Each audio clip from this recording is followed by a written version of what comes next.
ইস, ঘুম থেকে উঠে ঠাকুরের নামটা ঠিক মতো নিলাম না, আর এক চোখ দেখিয়ে দিলে তো। তোমার জ্বালা এখন নিজের ঘরে বসে চোখটা চুলকোতে পারবো না? ঘরটাকে তো ঘর রাখুনি, কুসংস্কারে আতুর ঘর বানিয়ে দিয়ে। দু চোখ দেখাও, দু চোখ দেখাও। এ নাও দেখছি, দু চোখ কেন, এ নাও 4 চোখে দেখছি, 4 চোখে। মা যাই, আবার বলছে যাই, না না আসি, আবার করে বল মা আসছি। আর রাস্তা দিয়ে যেতে যেতে উফ, জানি মা, রাস্তায় যদি কোথাও লেবু লঙ্কা পড়ে থাকে তাহলে সেটা পারাবো না, আর যদি বেড়াল রাস্তা কাটে তাহলে কিছুক্ষণ দাঁড়িয়ে তারপরে হাঁটবো। হ্যাঁ, আর ফিরতে যদি সন্ধে হয় তাহলে তুমি চুলটা বেঁধে দিবি, না হলে নইলে ভূতে ধরে। এই দাদা একটু বসে যা, একটু বসে যা। আবার কি?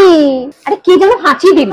হে ভগবান, আর তুমি কি পিছু ডাকলে তাতে? তুমি তো বলো বেরোনোর সময় পিছু ডাকতে নেই। আরে হাঁচিতে বাধা তো আগে পড়লো, আমি তো পরে ডাকলাম। বুঝতে হবে তো হিসেবগুলো। তুমি নিজে একটু কুসংস্কারী, আমাকেও তাই বানাচ্ছ। মামন এগুলো বলবি না কিন্তু, সবাই এগুলো মানে, সত্যি না হলে এমনি মানে। হ্যাঁ এমনি মানে, চাপে পড়ে আমার মতো। এবার আমি আসবো? হ্যাঁ আমি দরজা দিচ্ছি। এ বাবা, এই চটিটাকে আবার উল্টো করে রেখে গেছে। এই মেয়েটা না কোনোদিন শিখবে না, কতদিন বলেছি উল্টো করে চটি রাখবি না, তাহলে বাড়িতে ঝগড়া হয়। এই বাবা, মালতী হাতের থেকে বাসন পড়লো কেন? বাড়িতে আবার আত্মীয় স্বজন আসবে না তো? এদিকে কাকটাও সকাল থেকে দেখে যাচ্ছে ছাদের উপরে। এই গরমে বাড়িতে লোকজন এলে কি কষ্ট রে। ওই দেখ, টিকটিকিও জানে, বলছে ঠিক ঠিক ঠিক।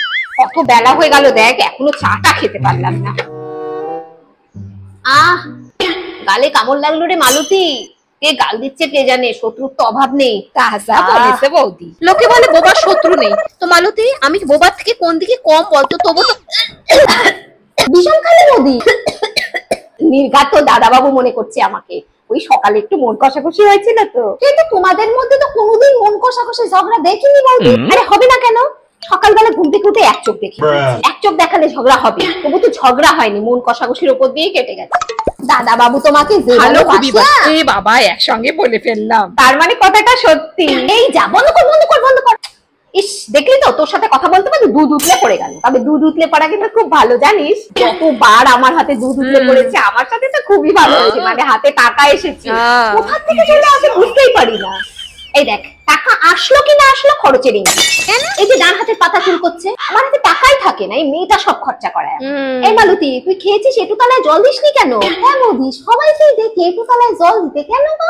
আরে আমার ঠাকমা শাশুড়ি বলতো, এটু তলায় যদি জল না দেওয়া যায় না তাহলে এটু তালা অভিশাপ দেয়। দেখো বৌদি, এটু তালাও আবার অভিশাপ দেয়। হ্যাঁ, কি হয়েছে গো বৌদি?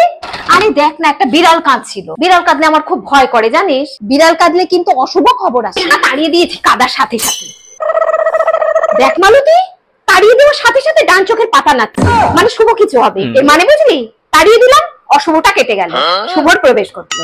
সত্যি হয় গো বৌদি। বাবা, বা চোখের পাতা নাচছে কেন? বা চোখের পাতা নাচলে তো অসুখ করে, তার মানে তোমার নিজের কোন লোকের অসুখ করতো, বুঝলে তো বৌদি? ওই যে তুমি বিড়াল কান্দাটাকে তাড়িয়ে দিয়েছো, ওই অসুখটা এসে তোমার গায়ে পড়েছে। ঠিকই বলেছিস। তাও ভালো, আমি নিজে ভুগতে রাজি আছি রে, কিন্তু আমার নিজের লোকগুলো ভালো থাকুক।